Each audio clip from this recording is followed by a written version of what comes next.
Momento para repasar la actualidad en tiempo de tertulia. Saludamos por parte del Partido Popular a Carlos Ester. Carlos, ¿qué tal? ¿Cómo estás? Hola, ¿qué tal, José Luis? ¿Qué tal? ¿Cómo estás? Bien, tiempo que no hablamos y bueno, Poquito, sí. veo que sigues en la misma línea, todo igual, todo perfecto, no te veo ningún cambio aparente, así que bueno, eso es lo importante, ¿verdad? Eso es lo importante, que sigamos igual, que sigamos en la misma línea y con salud, que es lo fundamental. Oye, por cierto, tengo que aprovechar porque antes de que, como decía, entre el compañero tertuliano Ajá. que te va a acompañar en este ratito directo, Mundial de Fútbol, España-Francia, todos pendientes, Ujú. pero dime una cosa. Lo dicho por Rajoy. A ver, dame una valoración, porque esto entiendo que ha levantado un poquito de ampolla, sobre todo en Francia, ¿eh? Hombre, quienes conocemos al presidente Rajoy sabemos que no lo dice ni con ningún tipo de maldad, ni con ningún tipo de... Es una persona, bueno, pues que muchas veces, oye, pues comenta, hace expresiones, pero nada fuera de lo que está tachando, si de racismo, si de ningún tipo de exclusión. Yo creo que, bueno, es un tema que hablamos de fútbol y al final, oye, pues con el fútbol siempre hay un pique sano. Yo entiendo que, oye, puede haber metido una pata o haber sido una declaración desafortunada, pero no creo que haya sido con una maldad ni con ninguna mala intención, más que fuera de decir, oye, pues que España es un equipo potente, España es un equipo que tiene recursos y tiene un recurso humano, unos futbolistas que son de primera calidad. Y yo creo que vamos a centrarnos en eso, ¿no? En decir, oye, que tenemos un gran equipo, tenemos una gran selección, ya hemos visto cómo hemos pasado estos dos últimos partidos, tanto octavos como cuartos, gracias a Merino también. Y Sí. bueno, pues que, en resumen, que vamos a ver una gran semifinal. Francia es una gran potencia, Francia tiene un arsenal de jugadores que están jugando en todos los equipos, en todos los clubes de las ligas europeas y tanto en España como fuera de ella, en Reino Unido y en Inglaterra y fuera de ella. Y creo que va a ser un partido difícil, va a ser un partido complicado. Y yo espero que al final, bueno, pues como buen español, pues gane España. Bueno, pues vamos a ver si eso ocurre, ojalá así sea. Y vamos a saludar también que se incorpora a la tertulia Rafael Nogales por parte del Partido Socialista. Rafael, ¿qué tal? Muy Ujú. buena. Muy buenos días. ¿Me oye bien? Sí, sí, Porque sí. he tenido problemas en la conexión. Vale, Sí. pues muy buenos días. Buen día, Carlos. ¿Qué tal? Buenos días, Rafa. ¿Cómo estás? Bueno, parece que a ¿Me lo mejor, oyes? sí, pero yo creo que Rafael tiene problema de No cobertura. Ya tiene creo muy que buena nos pasó. cobertura, ¿no? Sí, nos pasó la otra vez, a ver si cabe la posibilidad de que pueda tener a lo mejor conexión a Wi-Fi o estar cerca del router, porque muchas Ujú. veces ya sabemos Completamente.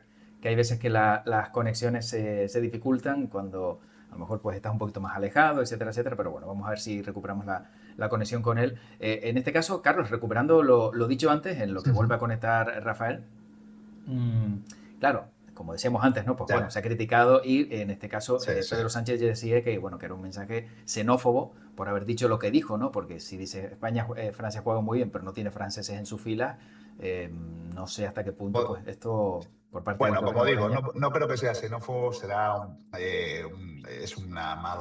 evidentemente una mala declaración o una declaración que puede ser susceptible a muchas interpretaciones. Hombre, al que más le interesa desviar la atención y que ahora se hable de esto es a Pedro Sánchez, ¿no? Con los casos de corrupción que tiene en su gobierno, cualquier cortina de humo, cualquier cosa que pueda tener un día de acaparación de los medios para no hablar de que tiene a la mujer imputada, y sin pasaporte, que tiene a su hermano imputado, que tiene a medio gobierno, a toda la cúpula del Partido Socialista, pues evidentemente cualquier declaración le viene bien pues para hacer bombo y platillo y tener un día menos en los telediarios para hablar de la corrupción del Partido Socialista. Es evidente. Hay que reconocer, oye, que no han sido unas declaraciones afortunadas, por supuesto que no, pero conociendo el fondo y la persona, como es nuestro presidente Mariano Rajoy, un ejemplo claro de lo que ha sido una buena presidencia en el gobierno y encima de ello, oye, pues que nunca ha tenido ningún atisbo de lo que se le acusa, pues yo creo que, oye, pues un mal día lo tiene cualquiera, ¿no? Y yo creo que eso ha sido así y ningún otro fin. Lo que sí le queremos dar, oye, pues mucho más bombo, mucho más platillo a una declaración desafortunada donde podemos tenerla cualquiera o en un momento jocoso de cualquier tipo bueno, de exclamación o de, como digo yo, o de mala suerte o mala expresión, bueno, pues entonces al final, oye, pues podemos hacer de esto un caldo de cultivo enorme. Pero bueno, no creo que vaya más allá. Bueno, como decía antes, vamos a ir empezando con los temas, a ver si recupera un poco la conexión Rafael Nogales, que parece que tiene esos problemas. La pasada semana se aprobó la Ley Canaria de la Ciencia. Carlos, Sí. resúmenos un poco desde tu punto de vista, ¿qué supone esta norma para el archipiélago? Bueno, te cuento así un poquito por encima, ¿no? Porque Canarias llevaba más de 20 años con una ley que había quedado desfasada. Durante este tiempo ha cambiado mucho la ciencia, ha cambiado la tecnología, ha cambiado la economía y han cambiado, bueno, pues todo lo que son los desafíos hacia nuestra sociedad. Por lo tanto, era necesario dotar a Canarias de un marco más moderno que impulsara lo que es la investigación, lo que impulsa la innovación, el desarrollo tecnológico y favorezca de esa manera, como bien sabemos, todos vamos en esa línea, esa creación de empleo de calidad que contribuya a diversificar pues, lo que es la economía.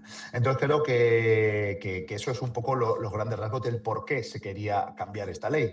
¿Qué se consigue con esta ley? Oye, pues se moderniza el sistema canario de ciencia y tecnología, se refuerza la planificación estratégica de las I+D+I, se impulsa la colaboración entre administraciones, universidades, centros de investigación, empresas, que hace mucho más fácil, bueno, pues que pueda impulsarse la ciencia en Canarias, favorece la tendencia del conocimiento al tejido productivo, promueve también una mayor inversión pública y privada en la investigación e innovación, incorpora inteligencia artificial como en el ámbito estratégico para Canarias, que así lo es, y también, bueno, pues reduce cargas administrativas para facilitar, oye, que proyectos científicos, tecnológicos nuevos que vengan a invertir a Canarias, pues puedan hacerlo. Creo que al final es una ley que, como digo, después de 20 años de desfase, sienta los cimientos hacia una nueva incorporación y una nueva adaptación al nuevo ecosistema tecnológico que existe hoy en la actualidad y que también afecta a Canarias y que se pone de manifiesto.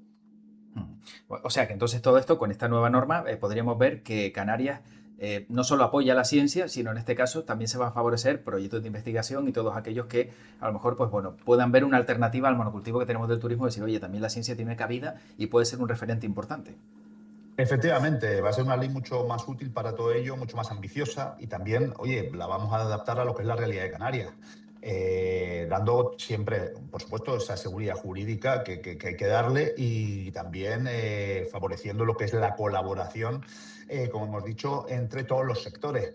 Creo que es importante, la tecnología ha avanzado mucho en estos últimos años y vemos que de un año a otro va avanzando cada vez más. Si hablábamos antes de la inteligencia artificial, ahora estamos hablando de la computación cuántica, que es más allá de la inteligencia artificial, que es lo que viene ahora y que esto va prácticamente de un año a otro. Estamos hablando del 2024 de una cosa y en el 2027 estamos hablando de otra. O sea, esto va súper rápido. Entonces hay que adaptar los marcos legales, hay que adaptar las capacidades, hay que adaptar las coordinaciones entre administraciones para que todos vayamos en el mismo sentido y sobre todo hay que agilizar burocracia y hay que, bueno, pues poner las bases y los cimientos suficientes y necesarios para que todo este, como dije, ecosistema tecnológico que nos arrolla, porque es que nos arrolla, porque Sí. es un tsunami de tecnología, de ciencia, de I+D+I que va saliendo, oiga, pues tenga bueno, pues el camino ya hecho para que, oye, no se entorpezca y cualquier cosa que sea ya con inversión, que cada vez hay más inversión, todo ligado a las nuevas tecnologías, pues sea mucho más fácil para poder, oye, pues al final tener una Canarias del siglo XXI y Claro. adaptado a las últimas tendencias. Exactamente. Bueno, como ya vemos que la señal es más estable y vemos a Rafael Nogales ya sentado, vamos a probar suerte. Y bueno, estaba preguntándole precisamente a Carlos Ester por la Ley Canaria de Ciencia que se aprueba en el Parlamento. Bueno, la postura por parte del Partido Socialista de qué va a suponer esta norma para el archipiélago, Rafael. Hombre, disculpa por los desenganches, por decir, pero no son míos, son de la tecnología. Y eso que me he puesto muy cerquita del router hoy, pero Fuerteventura está un poquito más lejos de Tenerife. Claro. No, bueno, nuestra posición en el Parlamento, tanto en la ponencia, fue de aportar enmiendas, de aportar complemento al texto que se proponía por parte de Coalición Canaria, y del Gobierno de Canarias, pero bueno, algunas fueron admitidas como se consideran como complemento, otras tantas no fueron admitidas y sobre todo el gran problema que consideramos es la falta de financiación. una legislación sin reglamento y sin financiación, pues puede ser un brindis un poco al aire, ¿no? Entonces, siempre se ha pedido que haya una financiación que garantice y refuerce el desarrollo de la ley de la ciencia, porque si no se puede quedar en teoría nada más. Otro tema que es por el que también nos abstuvimos, no nos oponemos porque consideramos que siempre es positiva cualquier regulación que se hace en bien y más en este caso de la ciencia, pero consideramos que no ha habido, y lo han dicho los rectores de las dos universidades públicas canarias, que no ha habido bastante consenso con ellos en la implicación del texto y del contenido de la ley. Y sobre todo porque hay que entender que la ley de la ciencia sobre todo recae en las universidades públicas.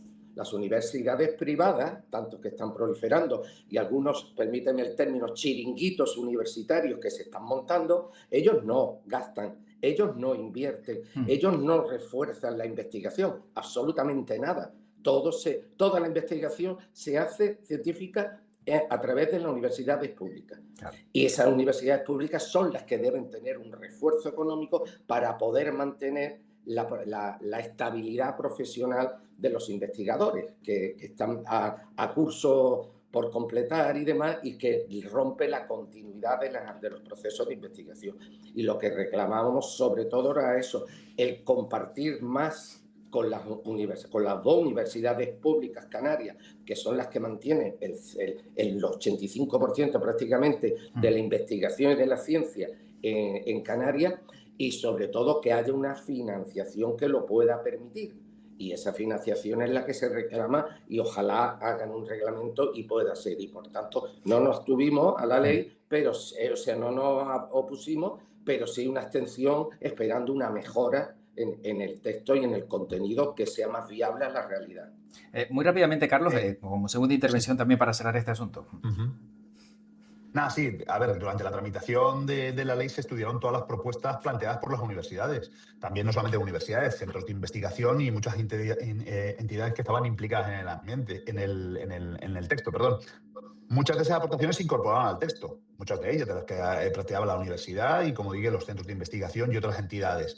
Y aquellas que no pudieron hacerlo, oye, pues eso fue porque respondían a unas limitaciones jurídicas, unas limitaciones competenciales, pero nunca a una voluntad política de dejar fuera las universidades. Nosotros tenemos claro que las universidades son el mayor nicho y foco de generación de conocimiento, de innovación y de investigación. Por lo tanto, todo nuestro respeto y todo nuestro apoyo. Ahora, en el desarrollo reglamentario, cuando desarrollemos la ley, que entendemos que al final la ley es la base para poder ahora hacer un desarrollo y aportar. Y no quiere decir que no se le vaya a dar ni aportar más presupuesto a una universidad si lo necesita, etcétera, que eso va por una línea aparte.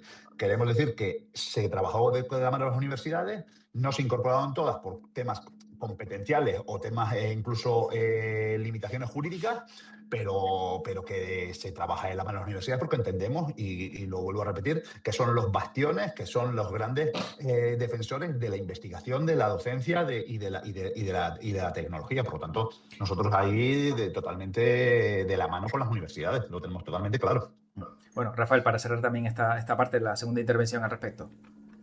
Sí, bueno, pues no se refleja en las manifestaciones y en las declaraciones que han hecho, y en los manifiestos que hacen las dos universidades públicas canarias, no se refleja eso que está comentando el portavoz del Partido Popular en ese sentido. O sea, se consideran que están hasta marginadas o están pseudo privatizando la investigación, cuando debe proliferar todo a través de las universidades públicas, que son donde están las estructuras hoy en día de investigación.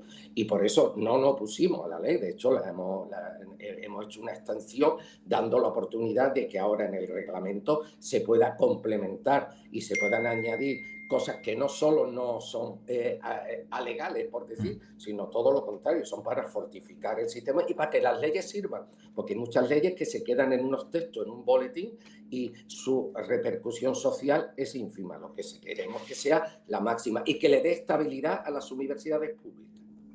Bueno, pues esta es la Ley Canaria de la Ciencia, ¿no? Ya aprobada en el Parlamento de Canarias, como decíamos. Y por otro lado, el segundo tema, en este caso lo abre Rafael, es precisamente el asentismo laboral, las bajas de larga duración, que en Canarias parece que están poniéndose el foco por la alta incidencia que tienen. ¿Cómo luchar contra esto, Rafael?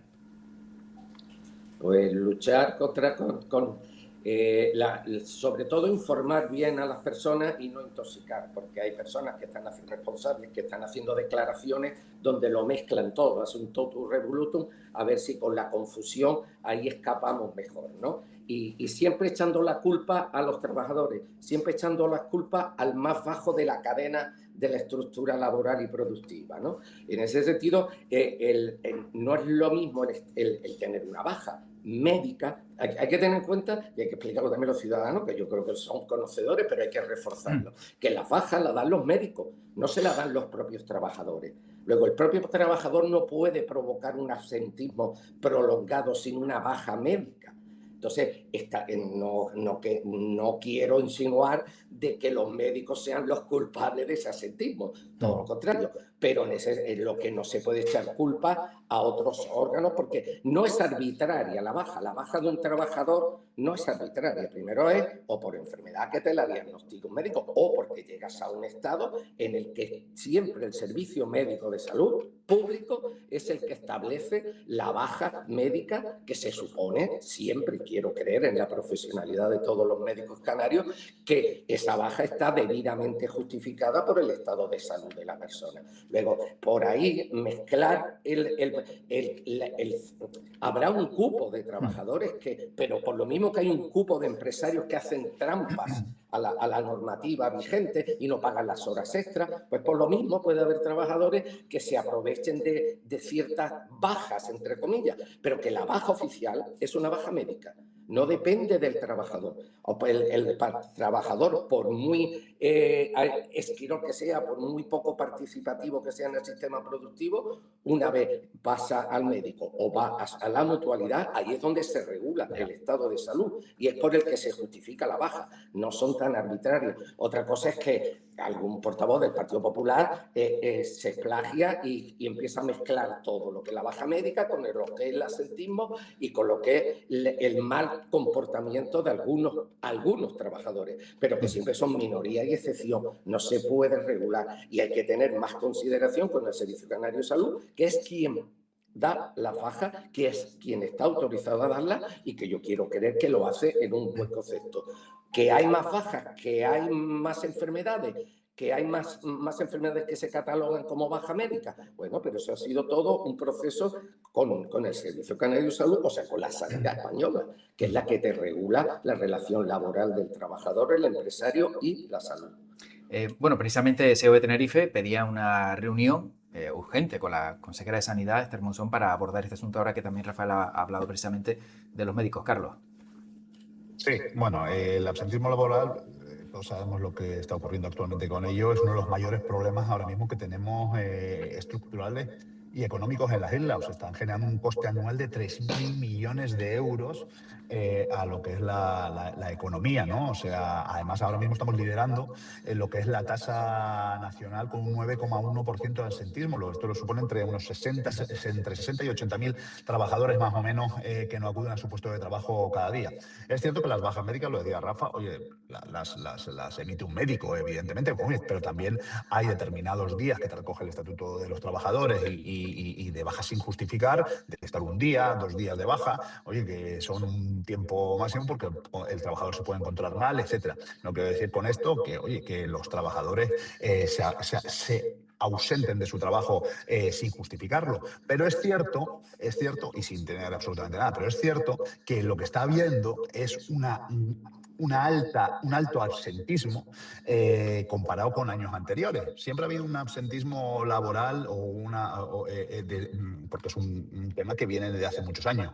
Pero sí es cierto que ha habido ahora mismo un pico mucho más alto y eso, bueno, pues hace ver que al final eso quebranta, rompe y, como digo, causa un deterioro de 3.000 millones de euros lo que está generando ahora mismo la economía. Y es una preocupación a nivel laboral, empresarial y a nivel del propio trabajador, ¿no? Entonces, bueno, pues al final, ¿qué es lo que pasa? Que de todas esas, el análisis que se hace es decir, oye, esto hay que atajarlo. ¿De qué manera se ataja? Bueno, pues como la patronal, como bien has dicho, de la COE, y el gobierno autonómico han atribuido ese repunte muchas veces a deficiencias o a demoras o ineficiencias en la gestión de bajas por las IT o al colapso del sistema sanitario o a muchas otras cosas, ¿no? Entonces, ¿que está trabajando en ello? Por supuesto que hay que trabajar y tenemos que poner la carne en el asador porque evidentemente eso genera pérdidas y mermas a todos en general, a la economía general, a la seguridad social, a las empresas, no solamente, sino también incluso a los propios trabajadores, ¿no? Entonces creo que la mano que ha pedido la COE Tenerife y el Gobierno de Canarias va en esa línea. También el Gobierno de Canarias ha integrado este reto a la mesa de productividad y va a intentar buscar soluciones de todas formas, coordinadas también con universidades. Volvemos a dejar las universidades también, grandes agentes sociales, siempre, oye, respetando, por supuesto, el trabajador, respetando, por supuesto, evidentemente, que, oye, es una baja médica y no podemos poner dudas de que haya una baja médica que pueda ser cuestionada o que pueda ser falsa, por supuesto que no, pero sí debemos intentar, oye, pues ver de qué manera, oye, pues esto tiende a disminuir. A disminuir porque creo que es un problema importante para la economía española. Bueno, para cerrar este tema también, Rafael, segunda intervención.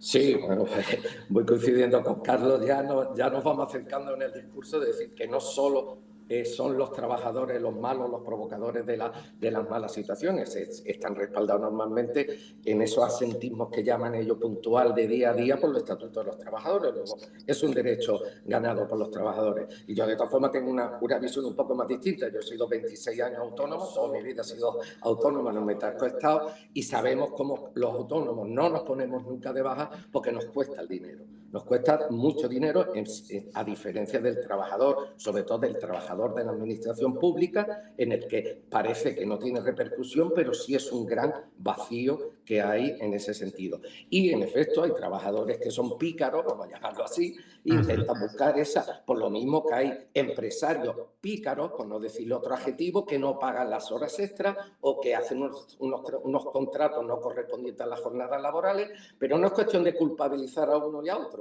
Pero eso, no es cuestión de culpabilizar siempre al pobre, al emigrante, al trabajador, al que hace el fraude, porque ningún trabajador hace fraude si no está detrás un empresario que lo cubre. Cuando se contratan a las personas sin darle de alta a la seguridad social, el malo no es solo el trabajador, es sobre todo el empresario, porque el trabajador no puede hacer trampa si no tiene algo que lo avale. En este caso, o un médico o un comportamiento extraño y raro. Y para eso están las mutualidades y están las asociaciones de empresarios que saben, porque realmente las bajas tienen un costo en las empresas, pero sobre todo tienen un costo en las arcas públicas y tiene un costo en las estadísticas de la productividad, como bien decía Carlos. Con lo cual, eso se debe analizar e intentar combatir, pero eso con los órganos o con las entidades que provocan o que dan cobertura a esas posibles excesos de bajas laborales. ¿Cabe la posibilidad, Carlos, de que haya un acuerdo, no sé, PP-PSOE en el Parlamento de Canarias al respecto, ahora que ha habido un mini acercamiento entre Rafa y tú? Hombre, a ver, nosotros todos en el fondo estamos en la misma. El tema es la forma o el método de hacerlo. Yo respeto mucho que, oye, una baja médica, un absentismo laboral justificado, lo que no el caradurismo, no, eso no se justifica. Claro. O sea, aquella persona que, claro, se desconoce porque es muy difícil analizar o saber que una persona, oiga, pues está en una baja psicológica. Cualquier médico que viene una persona que está con una depresión o dice que está con una depresión, oye, pues le va a decir que se tome 2 o 3 días de descanso porque es así, porque es muy difícil catalogarlo, es muy difícil identificarlo y por lo tanto entra dentro de la persona y de la propia responsabilidad del trabajador y de la persona ser como es. Lo que sí hay que estudiar y hay que reforzar también lo que son las inspecciones de trabajo, del tema laboral, para combatir ese caradurismo que evidentemente, digo, no es la norma generalizada, pero que puede que haya, como bien decía, que puede haber incluso algún empresario que incumpla una normativa, puede haber cualquier sector que incumpla. En todos los lados hay ovejas negras. y por lo tanto, oye, eso es lo que tenemos que intentar reforzar, luchar contra eso, porque evidentemente esa parte también es una lacra dentro de una sociedad desarrollada. Aquellas personas que se columpian o que al final abusan del sistema para su beneficio propio. Creo que eso es lo que todos luchamos y creo que en esa línea sí nos van a encontrar a todas las fuerzas políticas. Bueno, pues tenemos que casi terminar. Nos queda un tema. Muy rápidamente, Rafael, los enfermeros no solo se quejan de los problemas que tienen habitualmente en el día a día, sino la última queja que hemos visto publicada en este fin de semana en medios es que, claro, no tienen desconexión digital porque tienen que estar pendientes del teléfono para cubrir una guardia, para que si están en reserva tengan que ir, volver y, claro, yo creo que el no poder apagar el teléfono, ¿no? Y completamente estar tranquilos, yo creo que eso también va minando la salud mental de muchos. En un minuto, ¿qué solución se le da a los enfermeros y enfermeras de Canarias, que estamos viendo que no están, digamos, demasiado contentos?